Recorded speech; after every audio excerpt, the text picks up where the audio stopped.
Ceci est un message pour les militantes et militants de la CGT.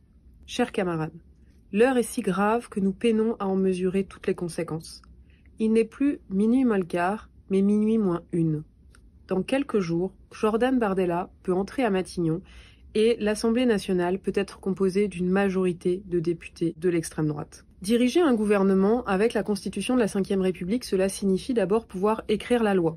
Le Rassemblement national est très clair, une de leurs premières lois sera contre les libertés syndicales et contre le droit de grève. La deuxième sera sur la privatisation de l'audiovisuel public et on sait qu'un certain nombre de grands patrons, à commencer par Vincent Bolloré, seront ravis de pouvoir racheter et mettre au pas Radio France et France Télévisions. Diriger un gouvernement, ça veut dire aussi avoir la main sur des ministères clés, comme le ministère de l'Intérieur qui nomme les préfets et a l'autorité sur les forces de police, le ministère de la Justice qui gère l'avancement de carrière des parquets, ou encore le ministère du Travail qui, je le rappelle, a le dernier mot en cas de licenciement des salariés protégés. La Constitution de la Ve République donne d'énormes prérogatives au Premier ministre. Si Jordan Bardella rentre à Matignon, ce qui est sûr, c'est que l'objectif du Rassemblement national sera de faire taire tous les contre-pouvoirs, justice, syndicats, presse, pour pouvoir être sûr, en 2027, de pouvoir accéder à l'Élysée.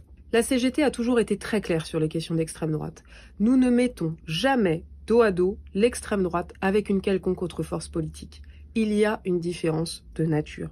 Cette différence de nature, c'est que si souvent l'extrême droite arrive au pouvoir par les urnes, elle refuse de rendre le pouvoir. C'est ce qui s'est passé au Brésil et aux États-Unis, où l'extrême droite a refusé le résultat des urnes et a tenté d'organiser un putsch. C'est ce qui se passe en Italie, où Giorgia Meloni est en train de faire une réforme de la Constitution pour remettre en cause l'indépendance de la justice et l'indépendance des organisations syndicales, de façon à pouvoir verrouiller la démocratie et à être sûr de pouvoir conserver le pouvoir. C'est la raison pour laquelle il faut que nous mettions toutes nos forces pour empêcher l'extrême droite d'arriver au pouvoir le 7 juillet prochain. Nous sommes 600 000 syndiqués. Nous avons des syndiqués dans toutes les professions et dans tous les territoires. Nous sommes nombreux, nombreuses et organisés. La CGT peut jouer un rôle majeur pour défendre notre démocratie. C'est ce que nous avons fait dans toutes les heures sombres de l'histoire.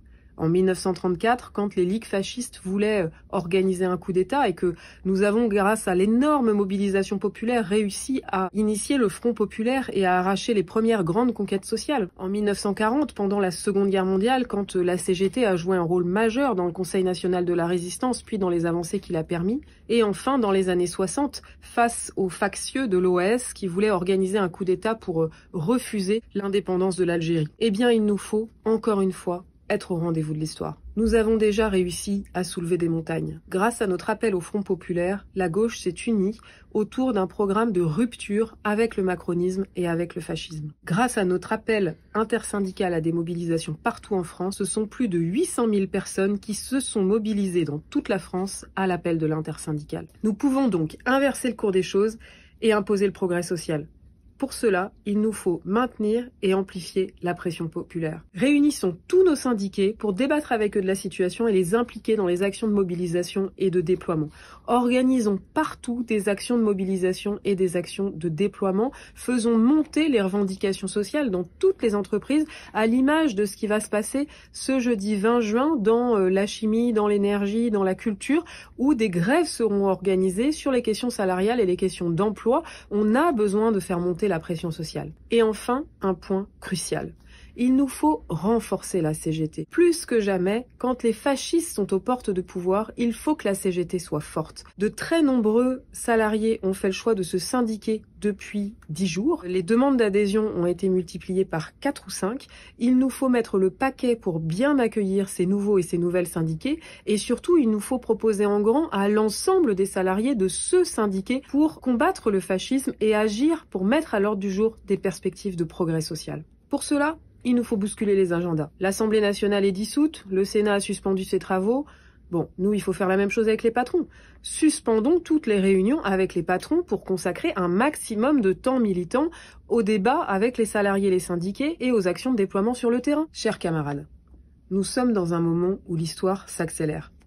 En cette période sombre et anxieuse, alors que toutes les digues sautent, la CGT a un rôle de boussole pour aider les salariés à rentrer en résistance et à se mobiliser pour ouvrir des perspectives sociales. Chers camarades, c'est la mobilisation de chacune et chacun d'entre nous qui changera le cours des choses. Soyons à la hauteur de nos responsabilités, soyons au rendez-vous. Rien n'est écrit d'avance.